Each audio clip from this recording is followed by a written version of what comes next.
The story begins with a guy walking through the forest. His name is Takumi Kairu. A couple of hours ago he was an ordinary Japanese man, no different from other people. There are monsters standing around him, because now he is in another world, full of dangers and mysteries. He makes an air shot at them and kills 2 wolves with one precise movement, after which he puts their carcasses in his inventory, as if it were the most ordinary thing. And he got here when the guy was apologizing and asking for understanding, and the name of the one he was addressing was Sylphie Real, and according to the main character, he was a god. This god could read minds and had an incredibly keen sense of smell, allowing him to feel even the slightest changes in the world. God killed him by accident, because he was trying to patch up a rift in space on the time continuum and miscalculated his strength, and the main character was on the other side and therefore accidentally got hit, having no chance of avoiding death. He is only 28 years old, but his life was suddenly interrupted, cut short at the most unexpected moment. This body was created by Sil, reviving him in the world of gods, where everything was different than in his previous life. This new body contains many skills, as well as knowledge of languages and much more, which still remained a mystery to him. In the window in front of him was his characteristics, which appeared after he killed the wolves, and now he had to figure out how to use it. 2 twin children were passing by him, who apparently got lost and did not know where to go. They were hungry, so he gave them peaches, which they really liked, because they were sweet and juicy, as if they were specially made to satisfy their hunger. Their clothes were torn, and he brought them new blue clothes, neat and comfortable, so they could feel comfortable. They were 5 years old, and he gave them names, the boy he called Alan, and the girl he called Elena, as if they had always been his family. The children followed him and began to run faster than him, because monsters appeared, which they immediately killed, not giving them a chance to attack. A black bear came, huge and ferocious, but they immediately put it down, showing their incredible strength. The children were very nice and continued to throw monsters around, and Takumi could not intervene, only watching their dexterity. They helped collect firewood to light the fire and cook delicious food, working together as if they had been doing this all their lives. Having made all the preparations, they sat down to eat meat, and began to smile more often, enjoying the warmth of the fire and the taste of food. Night fell. They made a transparent tent that protected them from the cold, but allowed them to see the stars, and so their adventures in this world began. They came to the city from the Gai Forest, leaving behind dangers and entering a place full of new opportunities. Takumi begins to lie that he was coming from the village, because he was collecting herbs, and the children could stand up for themselves, and no one doubted his words. They asked him to show documents, but they did not have them, because he had just appeared in this world, and in the end they give him temporary ones so that he can freely move around the city. There were many people in the city that the children were afraid of, and apparently, they had never seen so many people in one place, because before they lived in the forest, where there was no one except monsters. Takumi puts the children on chairs, and he goes to God and tells about them, because he wants to send them to an orphanage, believing that it will be better this way. Sil falls at his feet, because he sent them to him on purpose and couldn't tell him why he did it, afraid that Takumi would reject them.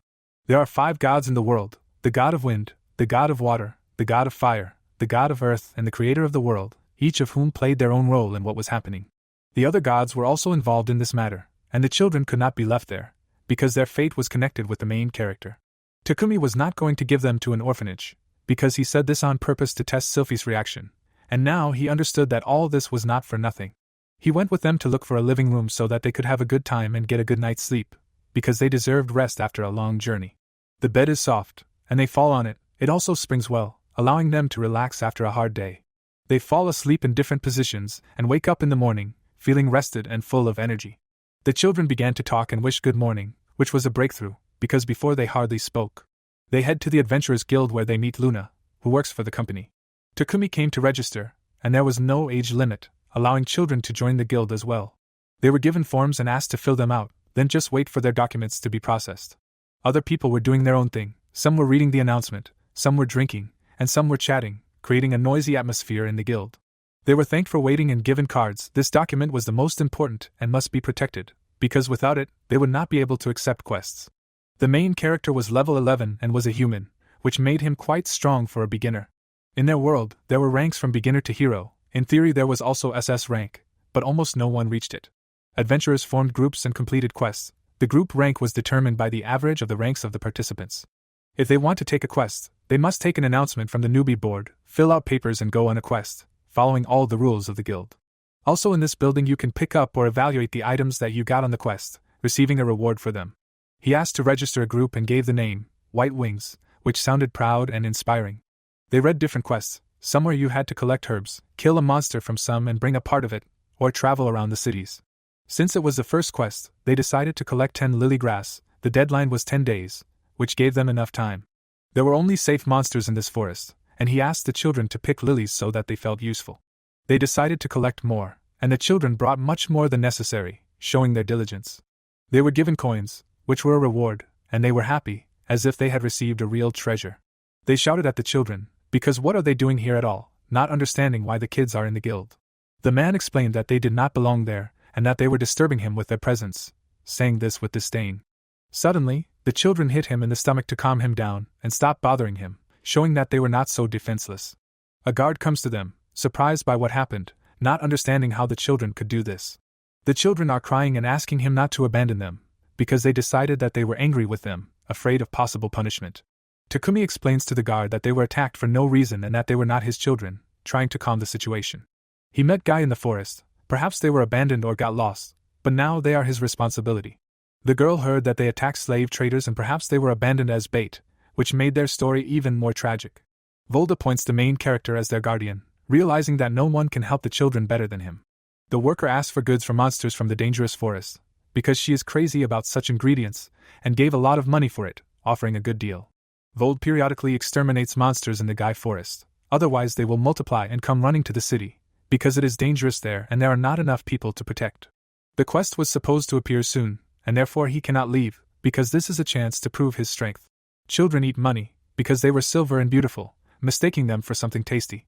Vold comes to the manager, because adventurers are needed and wanted to capture a specific person who recently joined and wants to go on an expedition right away, seeing potential in him. Takumi found himself in a new world for himself less than a month ago, and has already settled in, although at first everything here seemed strange and unusual to him. This world was different from the one he was used to, but he quickly adapted, finding an occupation and environment. The children who were with him were initially afraid of people, as their past experiences had left them with scars, but gradually, day after day, they began to get used to new faces, although they remained a little wary. Their small group developed a comfortable routine for everyone, 2 days of work and 1 day of rest. This schedule turned out to be the most optimal, allowing them not to overwork themselves and having time to recuperate between tasks. In this world, there were only 3 types of bread: whole grain, rye, and white. They were all simple, without any frills, but there was a charm in this simplicity. Such bread seemed reliable and filling, if a little monotonous. Takumi, however, missed the dessert pastries with fillings, which were so common in his previous life. This longing for familiar tastes eventually led to the fact that they decided to bake bread with filling, so that the children could also try something new and, perhaps, appreciate this unusual taste. They went to the Golden Bakery, a local landmark, where a beautiful baker worked. It was she who they asked to bake bread with jam and custard, which caused bewilderment and even a little fear in the local man, the baker's assistant. He was not sure whether it was possible to experiment with traditional pastries like this. Seeing his doubts, Takumi decided to personally demonstrate the process. He took the dough and began to roll it out on a board, then carefully added the filling, showing each step. The other bakery workers, interested, also decided to try, and to their surprise, some even did better than Takumi himself. Michelle and the children, seeing the general involvement, also decided to join in and help, as did the main character. In the process, Takumi suggested adding anku, a local spice that could give the baked goods an unusual flavor. The children, standing on boxes to reach the table, enthusiastically smeared the fillings on the dough, then wrapped it up and took it to their charge, the same frightened man, who was now watching the process with interest. The finished products were sent to the oven so that they would bake properly. Some time passed, and the aroma of freshly baked goods filled the bakery. When everything was ready, the man carefully bit into the bun, and his face lit up with surprise. It was very tasty, not at all like the usual bread he was used to. Inspired, he suggested selling these buns in a store, even promising to pay for the recipe or name them after Takumi. The children were delighted. They liked everything, and they immediately wanted more. The next day, Takumi was promoted to rank E, and now he has reached 13th level. This achievement inspired him to take on more difficult quests, because the children also tried and deserved to grow. He was offered to go to the labyrinth. There were about 180 of them in this world, but nearby there was one consisting of 15 levels, where there were relatively few monsters, which made it suitable for training. The children expressed a desire to go with him, although they planned to stay only on the first levels, and the journey there took only half a day.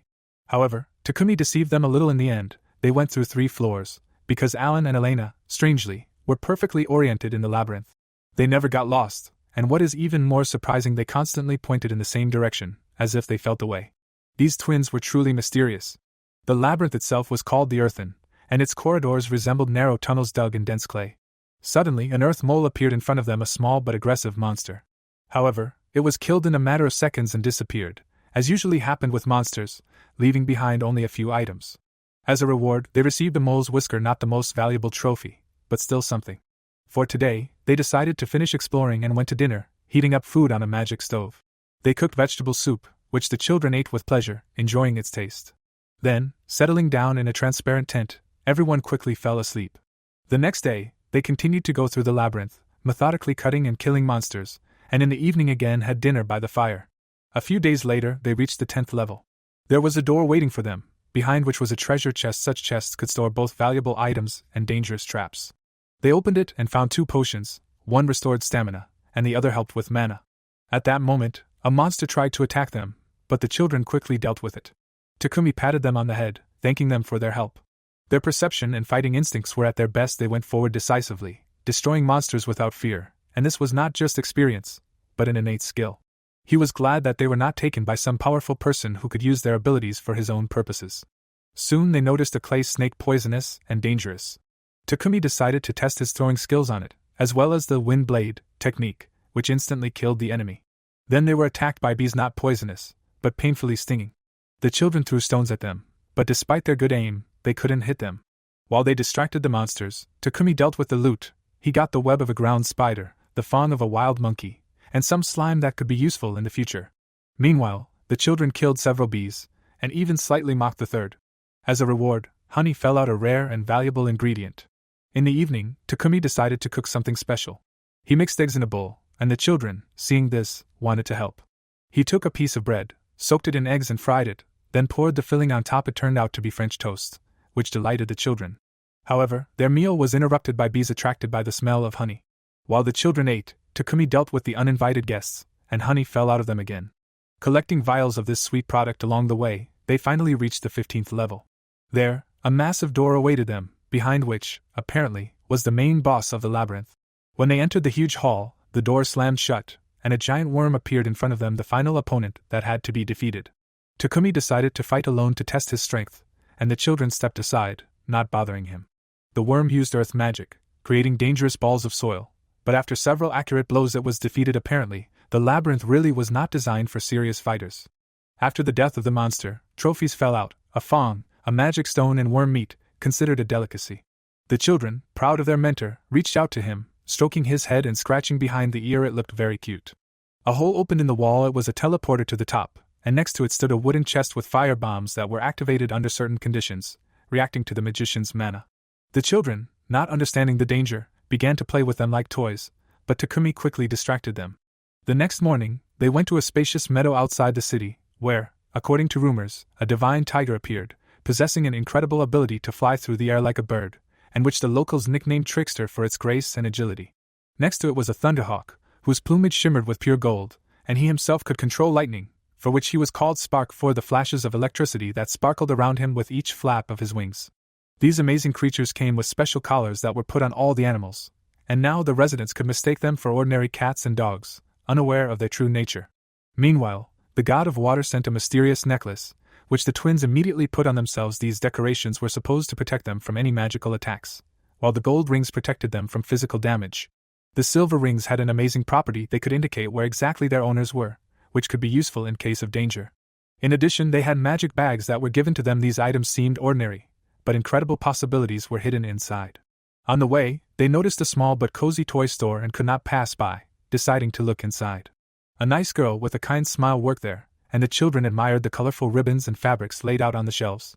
Takumi took bright yellow ribbons and tied them on Elena, after which she was given a mirror so that she could evaluate how this color suits her. Then they chose a black ribbon for the main character. It perfectly matched his style. Alan didn't like anything, because he was a typical boy who wasn't particularly interested in such things.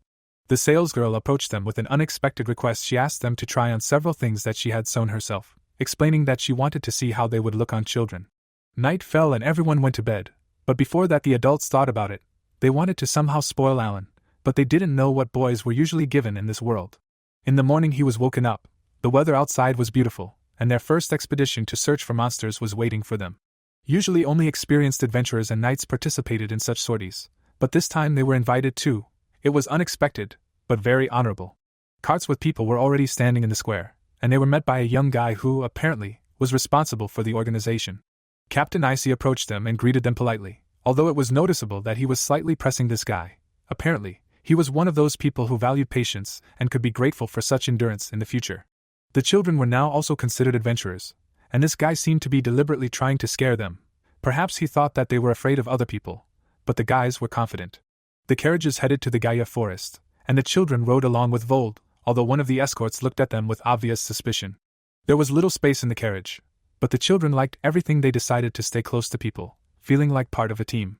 Soon they found themselves in the Gaia forest, where they were to spend 5 days. 3 squads were to go different ways, but eventually meet at the agreed camp. Along the way, Takumi met other adventurers. Among them were Rudolph, Iris, Gil and Zack, who immediately warned the children not to lag behind. The guys in response assured that they felt the approach of monsters, although none of the adults noticed anything yet. The thing is, the children could sense danger in a fairly large radius, so it is not surprising that even Gil's skill, usually sensitive to threats, did not work. Everyone looked around tensely, expecting the monster to appear, and soon their expectations were justified. A red wolf jumped out of the thicket. The children, without thinking, rushed at him and began to attack until they killed him. Then they picked up his body and dragged him along, which caused shock among those around. Vold even screamed in surprise. He thought that they simply did not notice how they beat this guy, and did not have time to react. Takumi, seeing the general bewilderment, explained that he once found these children in the same forest. They were alone, but even then they demonstrated incredible strength, despite the fact that they spent more than 1 day in the wild.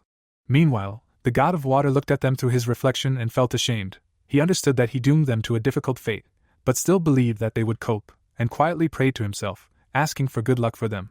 The children, not paying attention to the adults' worries, ran along the road, carried away by the search for the spirit grass, a rare plant that could be useful on the road. Takumi asked them to stay close and not run far, but Vold, on the contrary, allowed them to move freely, as long as they did not get lost from sight. Soon the children ran away again, this time to examine the slimy stone moss. A potion was made from it to help with itching. Just in time, because Vold recently complained that he could not find a suitable medicine anywhere, and this find could help him. However, Zack immediately ran up and warned that the spores of this plant can cause a severe rash. Even the main character's children, usually fearless, did not dare to touch it with bare hands. Gil, seeing this, sighed and explained that Zack was again lecturing instead of acting. As soon as the captain did something rash, he immediately lost his temper. Nevertheless, he carefully collected some moss with a knife. Approaching a group of arguing people, he heard that this dispute could last another hour if it was not interrupted. At that moment, children approached them and handed them a bag with collected plants, which they gave to the adults. But the rest was short-lived. Soon the main orc approached them, accompanied by 6 ordinary ones. Rudolph immediately took on the leader, and Takumi wanted to fight one of the ordinary ones, but he was forbidden, considering that he would not cope. However, he did not listen and ended up killing several monsters. Rudolph also dealt with his opponent. Vold, seeing this, got angry and grabbed Takumi by the hair. He believed that for such a weak person it was too risky. The children, seeing this, also got angry, and Vold, feeling their looks, let him go. He explained that they needed to act together, and then everything would take less time. The protagonist took advantage of the opportunity to announce that he had been promoted to E rank. Vold, impressed by his actions, ordered that upon returning to the city he informed the guild leader so that he could be promoted again. Rudolph explained that a recommendation from a guild member was needed to promote, and now Takumi had every chance. However, all this seemed suspicious. They had only just entered the forest, and had already encountered so many events that it was clearly a bad sign, and it was worth playing it safe. Meanwhile, the children were walking behind and asking for food. Vold was already tired of their constant requests. They made a short rest and took out buns with filling, a rare delicacy that was sold only 20 pieces a day, and not always. Vold asked to share, but the children refused. They had a rule not to give away their food. However, Takumi, seeing this, gave everyone a bun so that everyone could try and enjoy simple things. The food gave them strength, but the rest was short-lived. A red signal flashed in the distance, meaning that one of the squads was in trouble. Now they couldn't waste their energy running. A serious battle could be waiting ahead. The main character, without thinking, decided to fly forward. He asked the wind to envelop him and give him acceleration.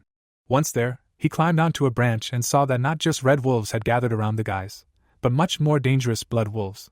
He realized that he needed to act cunningly, and taking out his katana, asked the children for help. Together they began to attack, and soon all the enemies were defeated. But despite the victory, their clan had a strange feeling as if something important was about to happen. Night fell, and the expedition camp was finally set up after a long day of travel, but the knight's cooking skills turned out to be more than questionable, which immediately became obvious to everyone present. The guy responsible for the food carelessly cut off a huge, shapeless piece of meat, which he was just going to boil in a cauldron, and of all the possible seasonings he had only simple salt, which did not bode well for the taste of the future dish. Vold, observing this sad picture, just threw up his hands and explained the situation. It turns out that no one had ever taught these warriors how to cook food properly, because their main occupation was fighting, not cooking. What Iris had prepared was completely reminiscent of some new life form unknown to science, although she miraculously managed to survive without any culinary skills, which caused both horror and admiration at the same time. Takumi, realizing that the situation was critical, carefully approached the choice of food for the children. He would never allow them to eat anything. Approaching the same guy with meat, Takumi politely but persistently asked him to add at least a few vegetables to the pot, cut the meat smaller for better cooking, remove the tough head, use the available seasonings, and do not forget to skim off the foam so that the broth turns out clear and tasty. The next morning, all the members of the expedition looked at Takumi with eyes full of silent hope and sincere admiration. Now they clearly wanted him to cook breakfast, which created a certain pressure on the main character. While everyone was enjoying their meal, someone was watching them from the darkness of the forest, and only the protagonist with his heightened senses was able to sense it, although he didn't show it so as not to sow panic. They continued walking along the forest road, and the further they went into the thicket, the more they felt a strange atmosphere. Usually in such places there were more and more monsters, but here there were suspiciously few of them, which alarmed the experienced adventurers. Suddenly, a huge evil viper jumped from a tree right in front of them, which specially fell to the ground to attack the unsuspecting travelers. With its powerful body, it managed to wrap itself around and incapacitate several adventurers before anyone had time to react to this unexpected attack. The children, seeing this, instinctively wanted to rush to help, but the adults quickly stopped them. Such a meeting could have ended badly for them. Two of the boys still managed to strike her a couple of times, but the thick skin of the evil viper turned out to be incredibly strong. It easily withstood both physical attacks and magical effects, which made it practically invulnerable. Takumi, who had never tried this technique before, was still confident that he would succeed, and asked everyone to wait for his signal, having previously hidden behind his back to avoid accidental hits. He concentrated and created a magic ball, internally surprised at how much mana would be required for such a large-scale spell. Loudly pronouncing the words of the spell, he asked the wind to strike down all of his enemies at once, putting all of his will and energy into this request. Making this powerful attack, he unexpectedly for everyone kills the snake almost instantly, which is accompanied by a loud explosion that scatters the remains of the monster around the area. All that was left of the once huge viper were scattered pieces of meat, and the surrounding trees could not withstand the force of the explosion and fell like matchsticks under its impact. Its meat, as one of the adventurers explained, was a very valuable ingredient for various potions, and while it was fresh, it needed to be quickly collected, along with the fallen wood, which could also be useful in the household. The children, fortunately, were all right. They were not hurt in this fight and were now rejoicing at the victory of their older brother, whom they considered a real hero. Takumi, however, did not share their joy. He approached that very guy and abruptly threw him to the ground, holding a knife to his throat, making it clear that he was not going to joke. The guy did not dare move, seeing Takumi's eyes, full of cold rage and promising severe retribution for any attempt at resistance. As it turned out, the children were attacked precisely because of this guy. They turned around at the most inopportune moment, because they felt a wave of hatred and malice emanating from him, which distracted their attention. Sanjing began to shout loudly that this was pure slander, and that enough of this nonsense. He himself was to blame for receiving respect from Captain Luen, and now he was trying to shift the blame to others. Zack, seeing that the situation was heating up, hurried to explain his words. It turns out that this guy publicly declared his feelings for the captain, which caused such a reaction. Vold just brushed off the whole story, explaining that he liked girls, not guys, and that apparently they really did have some kind of complicated relationship that he did not want to get into. Evening came, and Zack came up to apologize, admitting that he was unwittingly drawn into this love showdown between the knights, and that those responsible for what happened will definitely be punished, since no one kept an eye on the situation. Takumi nodded, making it clear that next time he would act differently, and the consequences for the instigators would be much more serious. By this time, everyone in the group was quite hungry. Although they had no desire to cook at all after the events of the day, they only had enough strength to sit by the fire and rest. Alan and Elena enthusiastically began to break eggs for the future dish. Although they were not very good at it, the shells flew in all directions. The girl who tried to help them was doing even worse than the children apparently. She had never done such things in her life, and now it was obvious to everyone around her. Takumi was reading some characteristics at this time, perhaps studying information about new opponents or the area, when several people approached him with apologies for the incident that happened during the day. The children, seeing this, immediately offered him to sit down next to him to talk and unwind a little after all the events that had happened. It was decided to consider the expedition complete. There were too many victims, and continuing the journey with such losses would be reckless, so in the morning they would leave the forest, which meant the successful completion of the task and the need to go for a well-deserved reward. Morning comes, and they come to a worker named Luna, who was responsible for the affairs of the adventurers and was already waiting for their return to draw up all the necessary documents. Then they are taken to Johan, the head of the guild, who wants to talk to him personally about raising their rank. He has no doubts about Takumi's skills, although he does not look that strong, but the captain's recommendations speak for themselves. Johan explains that despite the fact that he has defeated several dangerous monsters, they cannot immediately give him a high rank. This could cause discontent among the other adventurers, and the average score was calculated based on the performance of the entire group. After a short discussion, they finally meet them halfway. They decided to assign the children rank D, which together gave an average score of B for the group, which was quite a decent result for newcomers. They ask Luna to draw up all the necessary documents, and the guys solemnly hand her their old IDs for exchange. During the process, an amazing fact comes to light. It turns out that they completely passed the Earthen Labyrinth just a couple of days before the expedition, which was a real record for newcomers. Luna asks to keep this information a secret, realizing that the children could have serious problems if envious people or competitors find out about it. As a reward for a successful expedition, they are given a sum significantly exceeding their previous earnings, which could not but please the entire group. The girl suddenly asks to give all the items found in the forest, explaining that she literally dragged them, apparently meaning their value to the guild. Takumi, after thinking for a while, decides to keep half of the loot for himself, and sell the rest to both Luna and the guild itself, realizing that this is more profitable than giving everything at once. He also expresses a desire to sell various ingredients collected in the Guy Forest, especially emphasizing that the most important thing is that the guild does not change its mind and try to lower the price at the last moment. After all this trouble, they finally decide to go to the hotel and have a good rest. Takumi had no strength left after all the trials in the Guy Forest, and now he needed a good rest. In the morning, he lay in a sunny clearing, while the children frolicked and played with the animals that were peacefully basking in the rays of the morning sun. They diligently taught their pets to talk so that everyone would not be bored spending time together in the fresh air. The child carefully counted the coins laid out on the old wooden table, because there were exactly 10 of them, and each of them had its own special shine and value. 10 copper tens were equal in value to 1 silver coin, which was important knowledge for their small household.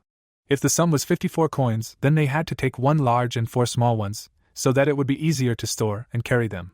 An apple in their world cost 10 piece coins, and a juicy orange was valued at 16. And for both fruits they would need 26 coins, which was a fortune for the children. They walked slowly through a busy market, where they were greeted by a kind woman merchant. Alan, having thought about it, decided to take 5 ripe apricots, and for this he had to give 35 piece coins, which he did without further ado. Elena chose 5 rosy apples, and they took only 10 peaceful ones from her without change, which was very profitable and pleasant. The woman was shocked by their intelligence, because the children were not only well-mannered, but also knew how to count well, which was rare at their age. Meanwhile, Takumi went into a bookstore to buy something and learn one of the new abilities that could be useful in their adventures. The guys also got excited about the idea of buying books to learn to read by letters and become even smarter than they are now. He was sincerely happy when everyone around began to praise his successors, because for him it was important and pleasant. The next day, they took a quest to find a missing cat, which was a favorite of the whole neighborhood. They walked along dusty streets for a long time and carefully looked for a black cat with white paws, whose name was Mina, and every bush seemed to them a possible shelter for the animal. He called his animals to help in the search, and together they looked at every corner. Elena suddenly found a cat that looked very similar to Mina from behind, but when they got closer, they realized that it was not the same one, but just a similar animal.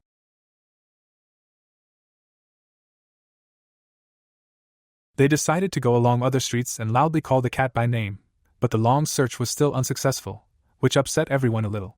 Going further, they suddenly noticed a cat moving quickly near old barrels, and it was her, the very Mina they had been looking for so long. The children moved silently so as not to scare the animal, but it only came when they were shown a jingling necklace that the cat liked so much. Mina turned out to be very hungry, and they decided to give her milk in a small plate so that she would calm down and feel safe. Then they returned Mina to her mistress, who was already waiting in the guild and was very worried about her pet. The children, inspired by their success, began to ask for more quests, and one of the guild members offered them a task, but it was not suitable for children, because they had to find goblins and kill them, and the pay for it was very small, which disappointed them.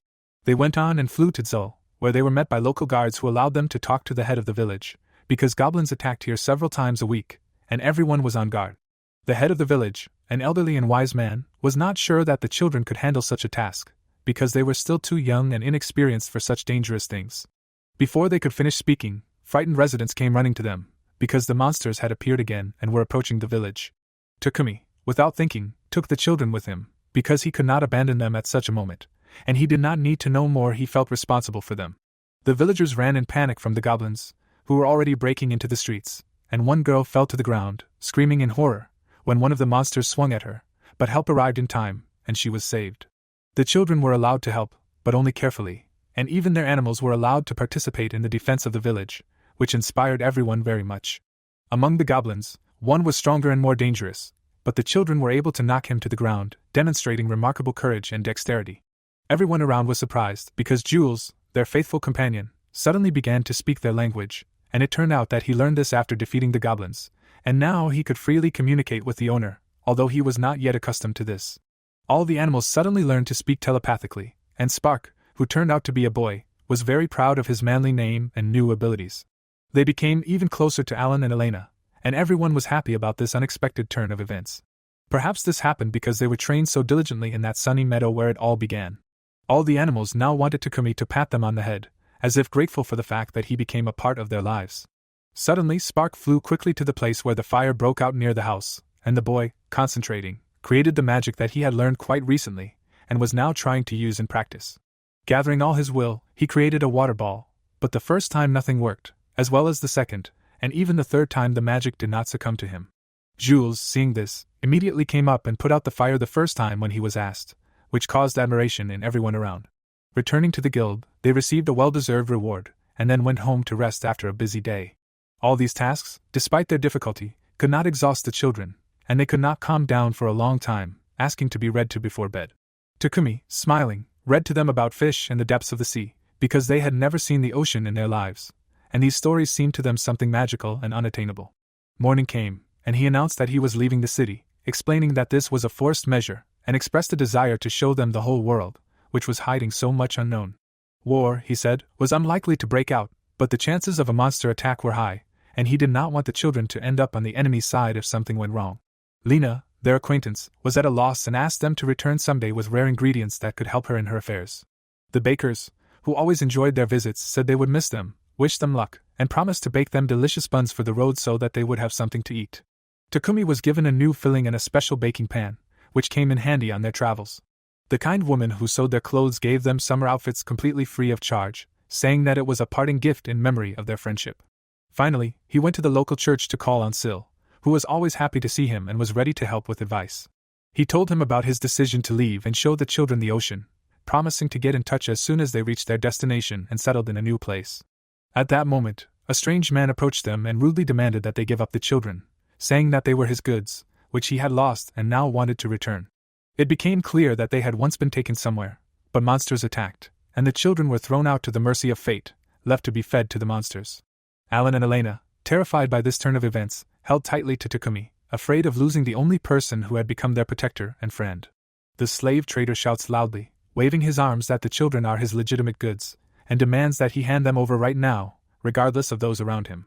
Takumi calmly but firmly explains to him that they are his own brother and sister, and advises him to watch his language if he does not want to get into trouble.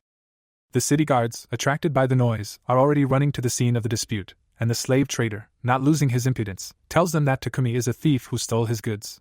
The guy loudly shouts back that there is only one real criminal here, because the guys do not have any magical mark to confirm his words. Several strong guys from the crowd, who are also outraged by what is happening, approach them, and as a result, the slave trader, to general approval, is taken to the police station for investigation. They came to see him off and officially declared to the authorities that the children are now Takumi's brother and sister, and no one can make them slaves anymore, which was an important legal point. He receives an unexpected invitation from the local lord, as it turns out that Zack, their mutual friend, has already spoken to him, and now the lord asks to visit him when they reach his lands. The lord also makes it clear that Takumi can ask for help if he needs it along the way, which is very convenient. Vold, one of their friends, asks to visit them if they ever return to the city, as he will miss their company. Alan and Elena, although frightened by the situation with the slave trader, still find the strength to say goodbye to the residents who have become almost family to them. Suddenly, their loyal animals appear near them, and they ask them to give the boys a ride to unwind a bit, while Spark is tasked with flying above them and warning them if anyone appears nearby. Takumi reminds them that if they see S-rank monsters riding them, there will be serious problems, because such creatures are extremely dangerous. They are already riding on the backs of their animals, when Spark suddenly screams loudly, warning that a bloody bear, one of the most aggressive inhabitants of the forest, has appeared near them. The animals, without waiting for commands, decide to deal with the threat themselves and kill the bear with one powerful blow, demonstrating their strength. They also kill the second bear, which tried to attack from behind, almost instantly, and Takumi praises them, because they wanted to protect their owners so much. However, he immediately asks them not to lick the boys, because their mouths are now dirty after the fight with the enemies, and this can be dangerous.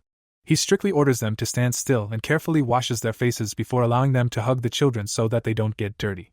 By sunset, they finally left the Gaia forest and set up camp at the edge of the forest, where it was safe and comfortable to rest. The children, despite all the adventures, are capricious and want to eat a bun with cream, although Takumi explains that this is not the best option for dinner. He suggests that they put off sweets for breakfast and try oyakudon, a delicious rice dish with an egg on top, which will definitely please them. The animals, smelling the food, also express a desire to eat, and everyone decides to have a joint meal in the open air.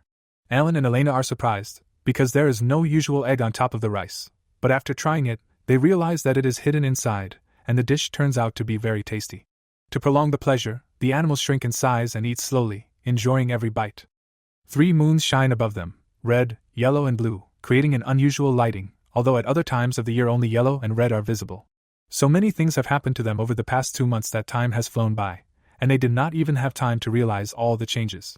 In the morning, having breakfast with the remains of yesterday's dinner, they set off on their journey, full of new expectations. Finally, they arrived at the long-awaited ocean, where the water sometimes rolls onto the shore, then retreats, leaving behind shiny pebbles and shells. Takumi explains to the children that the water here is salty and cannot be drunk, but they can endlessly admire its beauty and listen to the sound of the waves.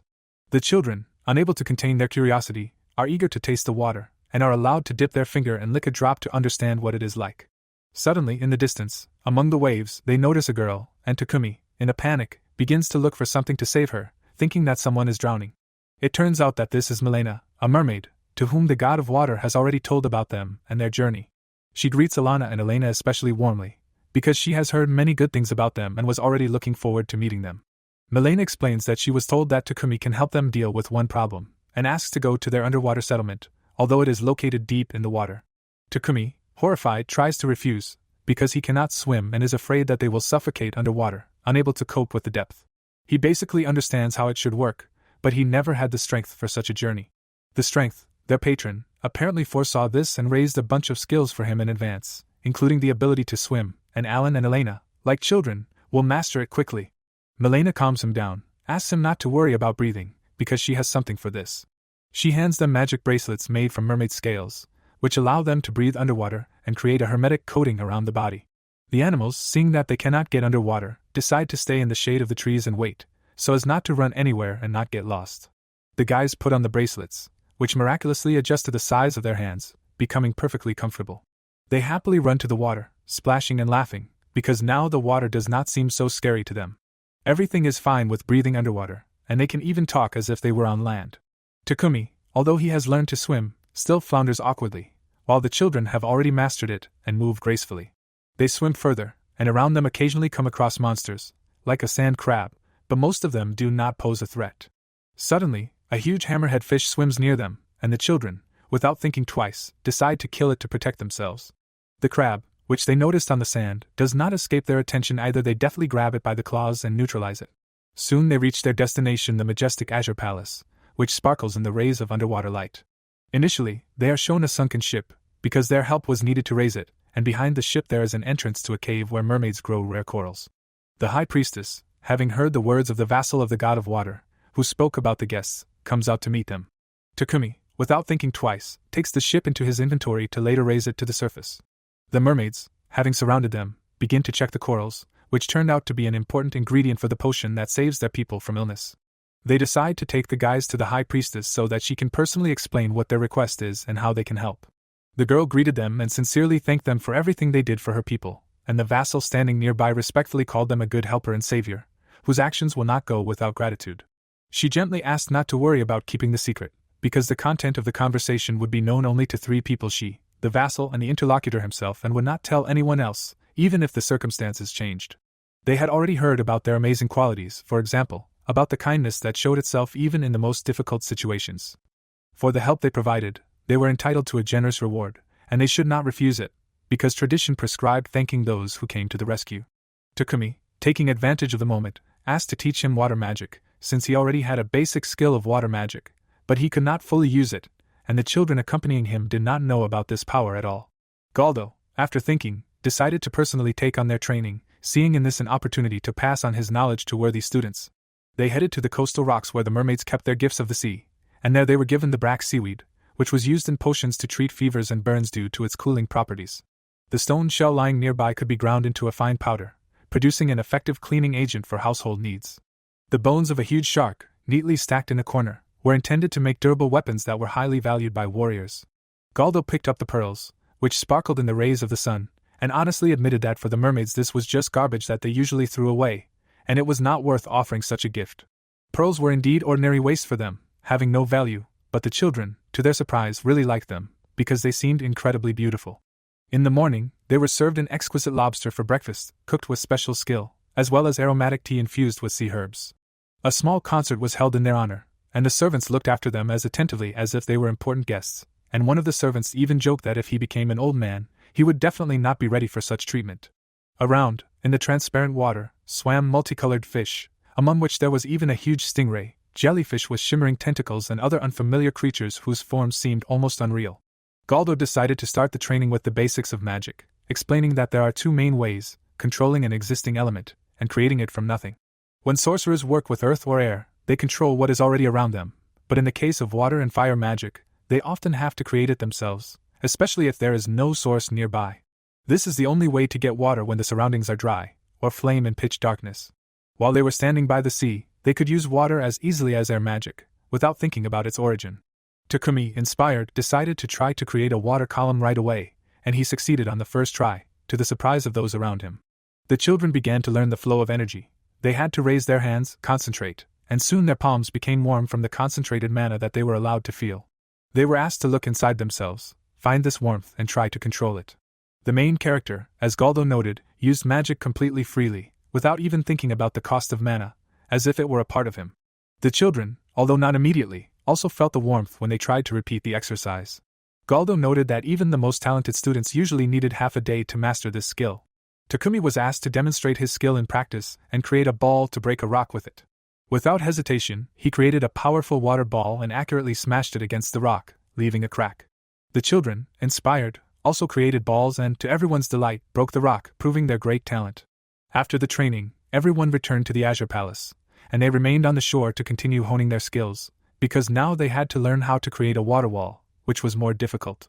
Suddenly the children became frightened, feeling something moving in the ocean, something huge and unfamiliar.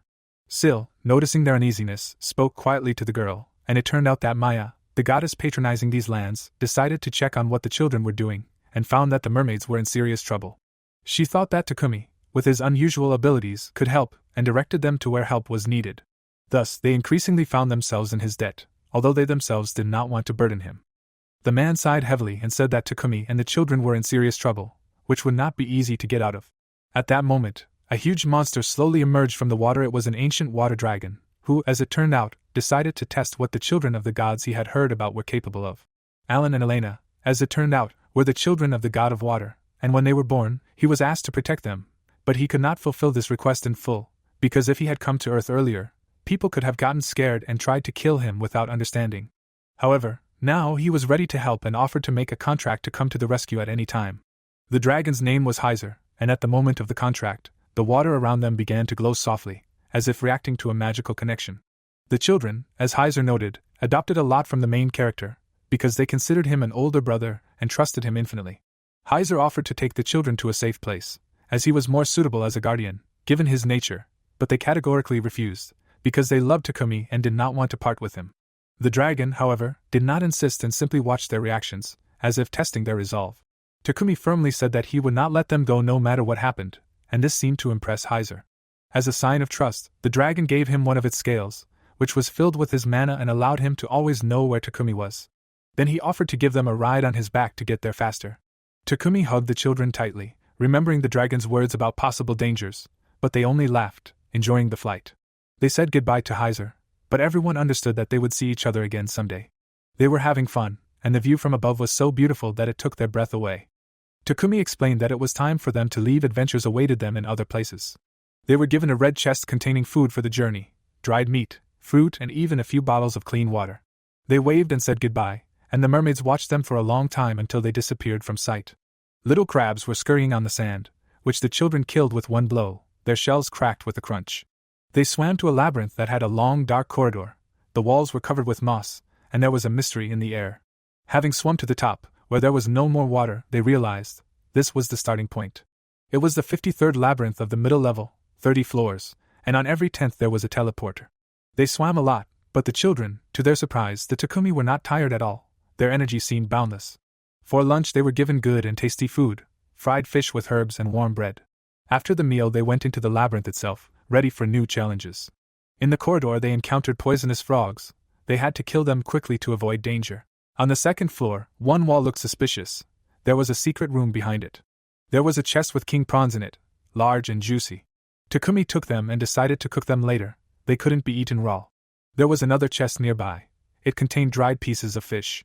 They weren't eaten just like that, but they could be used to make a fragrant broth. At first he was surprised, but then he was happy. Now he would have an excellent dish. In other chests they found glass prawns, hanbo, and other delicacies. Takumi happily took everything. He cooked crab and prawns, sprinkling them with salt. The meat was tender and melted in the mouth. They went to bed in a transparent tent to regain their strength. A new day of trials awaited them tomorrow. The next morning, they continued their journey from the 6th floor. A shock shell appeared near them. If you hit it, it would send out a shock wave, so you had to attack only from a distance. The children created water balloons and killed it. Their skills were growing with each passing minute.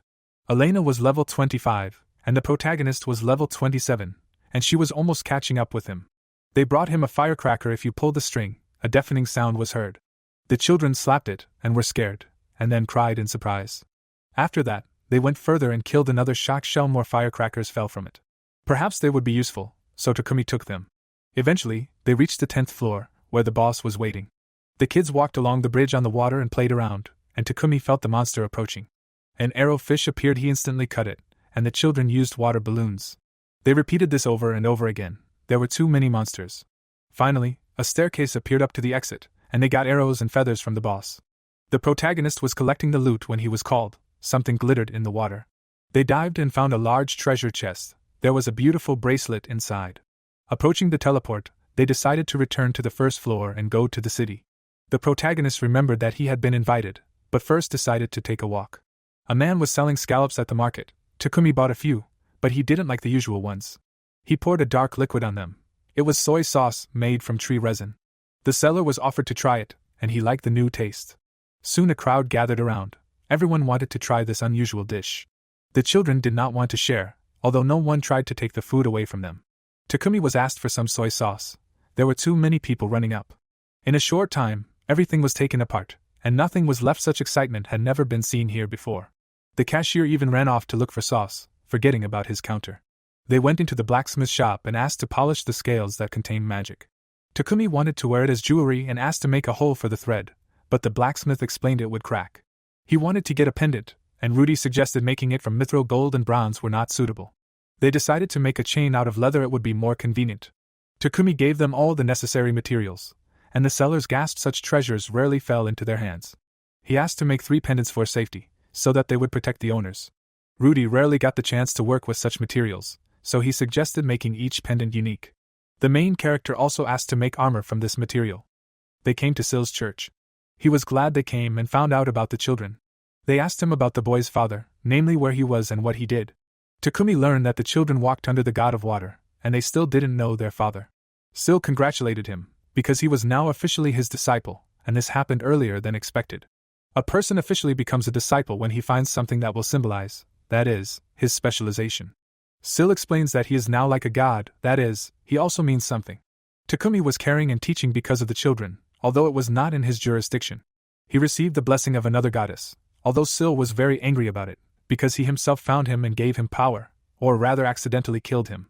The god of fire gave him a lot of things, because he is engaged in cooking and taught many new things. For example, scallops conquered people by taste. The cuisine of Eldia has not developed for centuries. Something has changed, but not the dishes. They promised to send him a new beast and techniques with fire. Sil was angry, because he liked fire more. He was sad and could not tell that the god of water gave one resident twins while having fun with another woman. The god of fire Salamantine comes to him and asks about gifts. He saved the best contact beast for him. Children and animals played in the water and ran after each other. Spark did not want to play, and the main character happily entertained them with water slides, which they wanted so much. A lion appeared behind him, which was a contract. He had not yet mastered telepathy, and that is why he made such loud sounds. They decided to call him Vector, and he only seemed menacing in appearance. He would be great in battle, and in life he would scare the inhabitants of this world. He shrinks to his normal phase and was now very cute. The children threw the ball for the animals to catch. Vector ran after him, but eventually went further and brought with him a red-haired girl who was sleeping. Her name was Vivian, and she was a demon and also a vampire. The main character scolds the lion, because he shouldn't have dragged her like that, because she could get hurt. Alan and Elena poked her, and in the end the girl said that she wanted to eat, like everyone else. Vivian opens her eyes as soon as she hears that the food is ready. Takumi prepared onigiri, which everyone ate appetizingly. The girl's stomach growled from the sight of the delicacy, and they brought her something to eat too. In a matter of seconds she eats everything. The children repeat after her, because they panic. Suddenly he will steal it. Vivian eats when she is asked a question about sleep. Takumi explains that she makes onigiri from white wheat, and in this world they fed this animal. She didn't know that wheat was so tasty. She passed out on the beach, because she was going to the city, but forgot to take food and had to hunt, collecting fruits along the way. She had to study the man with whom the person was engaged, and it turned out that he was hiding a commoner. There was no point in dressing like that. Vivian, as a token of gratitude, gives the red rose race. It was an aphrodisiac intended for men. The white rose race only worked for women. Vivian blushed, because she made it herself and the children asked to drink it. Alan and Elena asked what a father was, because they did not know what it was. Takumi explains that a brother and sister are part of a family. Usually a family consists of a father and a mother, from whom everyone was born and everyone was born like that. The next day, they went to the local city and took a quest to collect. They wanted to hand in the materials they brought. They asked him for a document, and she was surprised, because he had an A rank.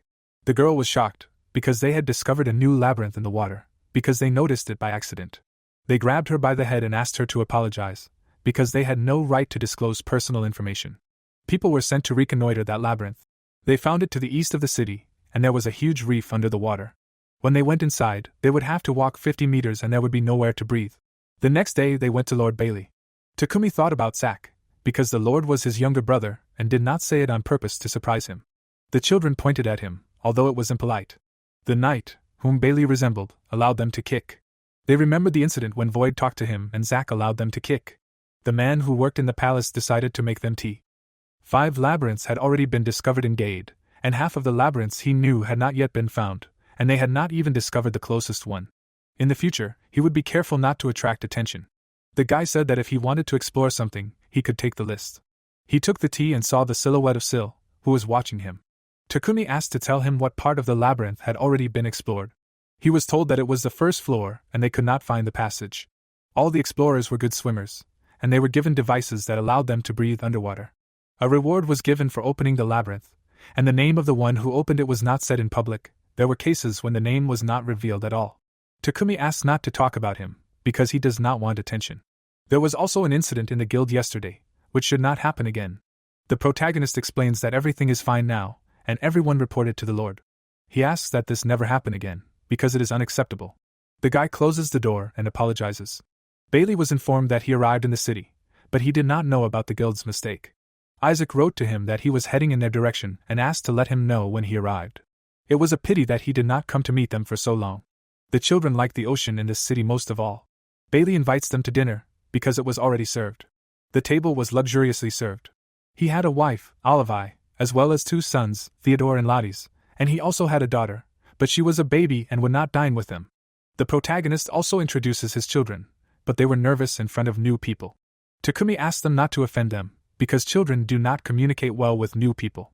He sits at the table and eats. Everything was delicious, although only salt was added. The dirty plates were removed after them. Bailey asks about buns with different fillings, because he was delighted with them. The children wanted jelly, which was slippery and bouncy. Takumi explains in normal language that it is a sweet mass that is eaten for dessert. He is worried that because of some ingredients, he may not like it. There is transparent jelly on the table, which Olivia tries, and she likes it, like everyone else. Everyone wondered what the dish was made of.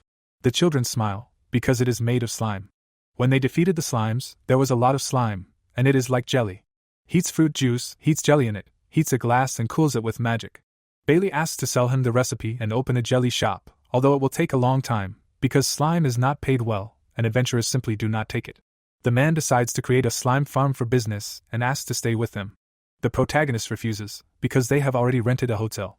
Bailey explains that they will cancel the reservation and will contact him personally. The children wanted to play, but Elena and Alan were very shy, but they agreed. There was a soft bed in the guest room. It was a pleasure to sleep.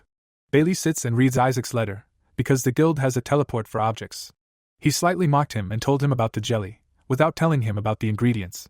Isaac took everything to heart, and always did, and after becoming a knight, he stopped expressing emotions. The children rocked the chair and laughed loudly. Zack understands that someone remembers him, and he reads the letter. Takumi and the twins arrived in the city and thus opened a new medium-level labyrinth. Few knew about the slave trader, and when they find out about the labyrinth, he won't be able to get away with it, and the whole kingdom will know. Zack suggests writing to the boss so that they can prevent this. Vold decides to tell his family. The guy was intrigued by the news about the jelly, because Bailey made him treat him and was shocked by the taste, so he is going to open a jelly shop. They discussed the letter, and they were invited to the market. So as not to disturb the commoners, he disguised himself. One shop was selling an unusual delicacy, and people were lining up. Alan and Elena were shocked, because the boy's father was holding their hand and walking with them. They wanted the same, and they were allowed. The crowd was large because of the clam with soy sauce. The cashier served them without waiting in line, because he was taught this recipe. Bailey was surprised, because it was his idea again. He was asked about the sauce that was made from the resin of the tree in the labyrinth, and sold in the shop. Fiji's company sold finds from shops, and this is the main market in the guild. Bailey decided to talk to someone, and they looked around in a new place. To get red beans, they had to cook them. The children knew about the buns with filling and were surprised that there were beans in them. The protagonist was kind and let them try. Bailey comes, and on his item there was a mark that Takumi had seen before. He remembers what he saw on the sunken ship that he cleaned for the mermaids. Bailey saw in the report about this mark. Fortunately, no one died, but it was difficult. The protagonist says that he found a ship at the bottom of a pond, and he found it because he swam too far. The ship sank because of a breach in the hull, and the stone itself should have survived. If it is possible to return, then the losses will be compensated. Takumi initially wants to show the cargo. The children wondered what they were going to do and where they were going. And they were walking to the ship to return it back to the people who owned it. He explains that if a person drops something, then you need to pick it up and return it to the owner. They are standing near the water, and the guy gets the ship. He returned it to him and eventually made friends with this trading company, and they showed their goods. There were coffee beans that Isaac talked about. He buys coffee beans for himself, and walking along the road, he sees spices, coriander, cloves, and others. In this world, spices were taken to make medicine, but the names were the same and he knew that he would use curry. In the house, he puts on an apron, and the children follow suit. First, you need to cut onions, potatoes, and carrots. There is no pork, but you can take orc meat and fry it. Then throw it all in a saucepan and cook until the vegetables are ready. He adds oil and flour to the frying pan, throws in spices and makes a liquid, and then pours vegetable broth into it, and pours everything into the saucepan. The children responded to help and decided to stir. Only the secret ingredients remained, although ketchup and hot sauce are not to be found, so you will have to take apples and honey. The children smiled, because they will like the sweet note in the dish. The servants came running at the aroma of curry, but Bailey could not understand what it was. It smelled delicious, but the appearance was not very good because of the medicinal herbs. For lunch they gave curry with bread, but when they find out about white wheat, they will make it with rice. Bailey was serious, but then he could not restrain himself and praised the food, because it had a complex and refined taste and the flavors merged into true harmony.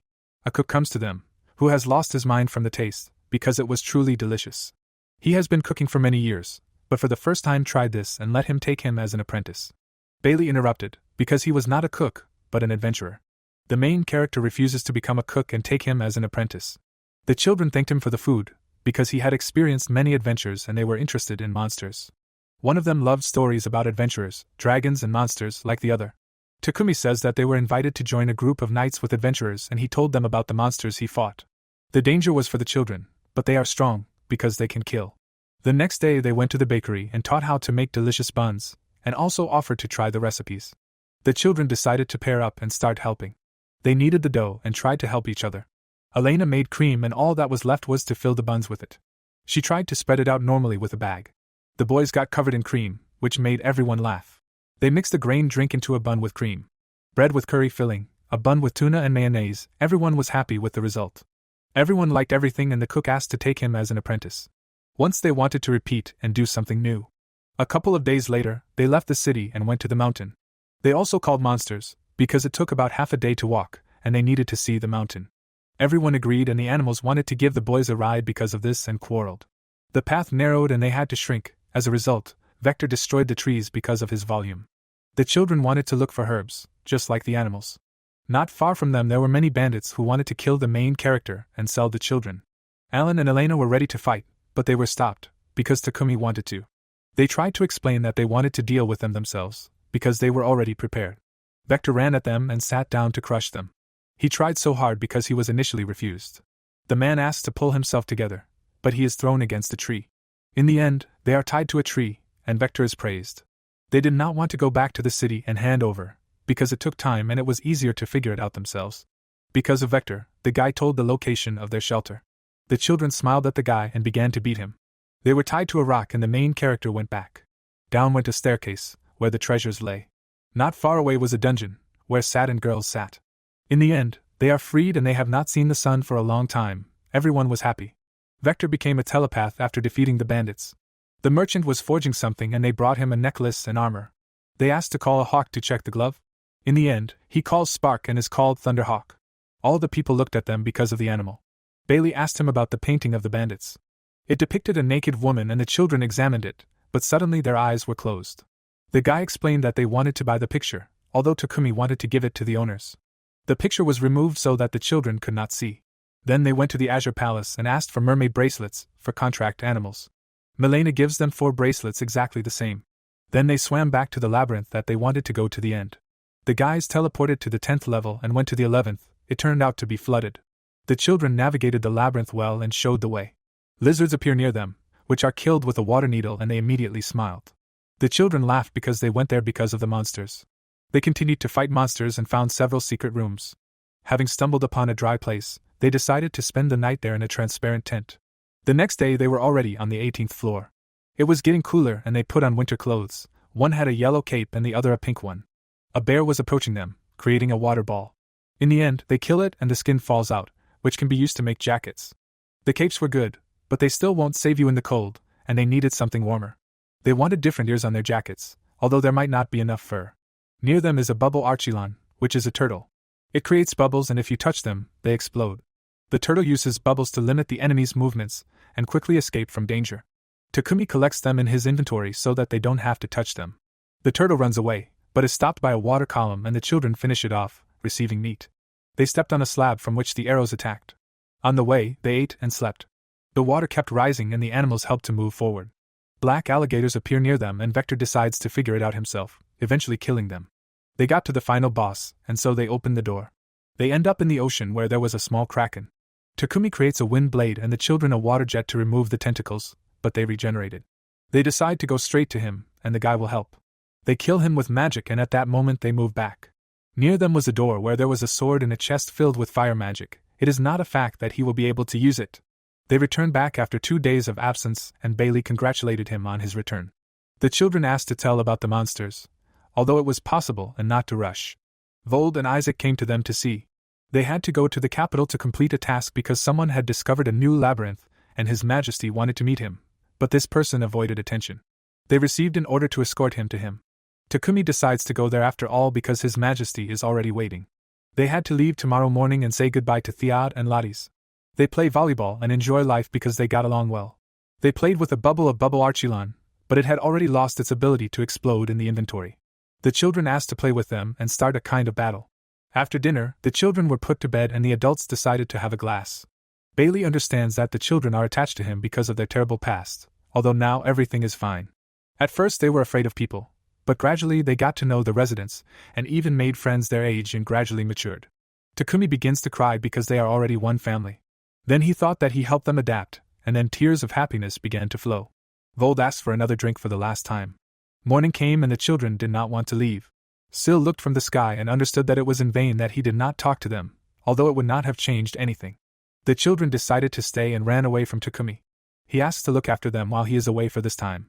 They have not yet grown to the rebellious phase, but they need to spend time with their peers than spend time with him.